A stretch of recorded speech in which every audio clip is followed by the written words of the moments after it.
नमस्कार। आज हम हिंदी साहित्य के एक बहुत ही खास उपन्यास पर बात करने वाले हैं। हाँ, एक ऐसा उपन्यास जिसने पीढ़ियों को प्रभावित किया है। मुंशी प्रेमचंद का कालजयी उपन्यास गोदान। बिल्कुल। हमारे पास इसकी एक समीक्षा है और हम आज उसी के जरिए यह समझने की कोशिश करेंगे कि भाई 1936 में छपा ये उपन्यास आखिर आज भी इतना महत्वपूर्ण क्यों है, इतना प्रासंगिक क्यों है। सही बात है, ये जानना दिलचस्प होगा। तो चलिए शुरू करते हैं। सबसे पहले कहानी का सार क्या है, मतलब एकदम मूल बात क्या है। देखिए, कहानी का केंद्र है होरी महतो, एक बहुत ही गरीब किसान, और उसका एक आप कह सकते हैं बहुत ही सीधा साधा सा सपना है। क्या सपना है? बस एक गाय पालना चाहता है, वो एक गाय का मालिक बनना। अच्छा, बस एक गाय। हाँ। और इसी एक इच्छा, इसी सपने से उपन्यास का नाम भी जुड़ा है गोदान। गोदान यानी गाय का दान। हाँ, गाय का दान, जो हिंदू परंपरा में आप जानते हैं एक बड़ा पवित्र कर्म माना जाता है, मोक्ष से जुड़ा हुआ। एक गाय का सपना सुनने में तो ये बहुत छोटा सा लगता तो है, लेकिन असल में होरी का ये मामूली सा सपना ही उस वक्त के जो सच्चाई थी ना। हाँ। ब्रिटिश राज के दौरान भारतीय किसान जिस कठोर, जिस बेरहम जिंदगी को जी रहे थे, उसका प्रतीक बन जाता है। अच्छा। समीक्षा भी यही कहती है कि ये उपन्यास सामाजिक यथार्थवाद का, जिसे सोशल रियलिज्म कहते हैं, हाँ, सोशल रियलिज्म, उसका एक बहुत सशक्त उदाहरण है। मतलब साहित्य के जरिए समाज की जो कड़वी सच्चाइयां हैं, खासकर आम लोगों के जीवन के संघर्ष, उनको बिना किसी लाग लपेट के दिखाना। तो ये 1936 में आया था। हाँ, 1936 में प्रकाशित हुआ, और ये उस वक्त की गरीबी, वो कर्ज का जाल जिसमें किसान फंसता जाता था, और जमींदारों महाजनों का शोषण, उस सब पर एक बहुत तीखी टिप्पणी है। समीक्षा में ये भी पढ़ा मैंने कि होरी की जो दुखद यात्रा है वो असल में उस समय के लाखों किसानों की कहानी थी। बिल्कुल थी। तो इन किरदारों में जैसे होरी है, उसकी पत्नी धनिया है, इनमें ऐसा क्या खास है कि वो इतने असली लगते हैं, इतने जीवंत लगते हैं? ये तो प्रेमचंद के कलम का जादू है। देखिए, उन्होंने होरी और धनिया के संघर्षों को, उनकी छोटी छोटी खुशियों को, उनकी मजबूरियों को, उनकी हिम्मत, कभी कभी उनकी कमजोरियों को भी, सब कुछ इतनी बारीकी से और इतनी हमदर्दी से दिखाया है। अच्छा। वो सिर्फ किरदार नहीं लगते, वो जीते जागते इंसान लगते हैं हमें पढ़ते हुए।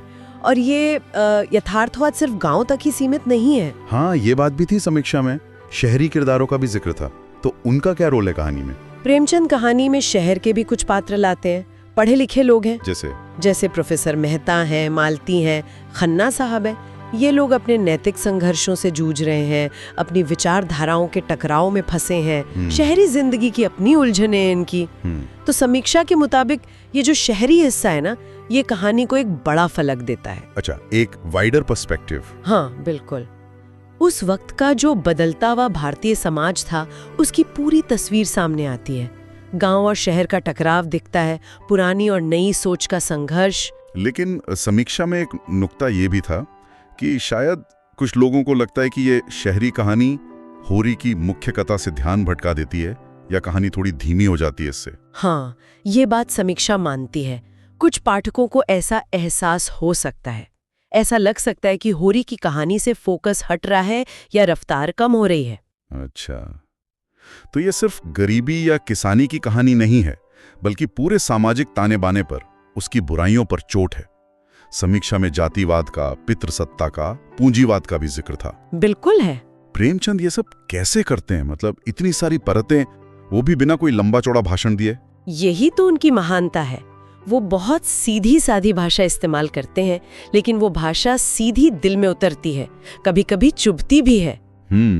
किरदारों की आपसी बातचीत से, उनके रोजमर्रा के अनुभवों से, छोटी छोटी घटनाओं से वो दिखाते हैं कि कैसे ऊंची जाति के लोग, जैसे गांव के जमींदार हैं, पंडित हैं, वो कैसे होरी जैसे किसानों का शोषण करते हैं। वो दिखाते हैं कि कैसे औरतें, धनिया हो या झुनिया, वो समाज के बनाए नियमों और मर्दों के दबदबे के नीचे कैसे जीती हैं।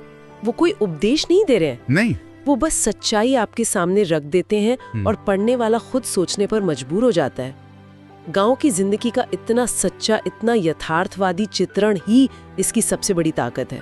लेकिन फिर वही बात, ये धीमी रफ्तार वाली जो बात है, इसके बावजूद समीक्षा इसे उत्कृष्ट कृति, एक मास्टरपीस और कालातीत यानी टाइमलेस कहती है। हाँ, कहती है। तो इसका क्या मतलब है? आज के जमाने में जब सब कुछ इतना तेज है, इंस्टेंट है, कोई गोदान क्यों पढ़े? क्या मिलेगा इसे पढ़कर आज? देखिए, मिलेगा इंसानियत का एक बहुत गहरा सबक। समीक्षा इस बात पर बहुत जोर देती है कि गोदान की असली ताकत ये दिखाना है कि कैसे एक बहुत ही साधारण, बहुत ही मानवीय इच्छा, जैसे होरी की गाय की चाहत, बिल्कुल, वो कैसे सामाजिक और आर्थिक ताकतों के क्रूर जाल में फंसकर एक त्रासदी बन जाती है।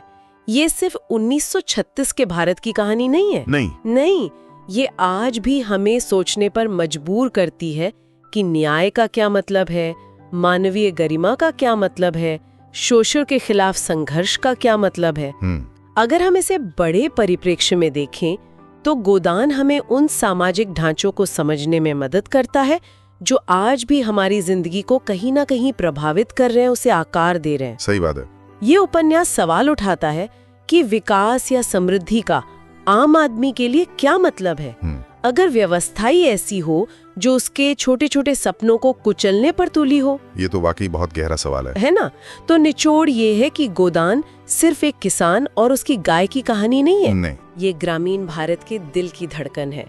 ये मुश्किल से मुश्किल हालात में भी इंसान की अपनी गरिमा बचाए रखने के अंतहीन संघर्ष की कहानी है।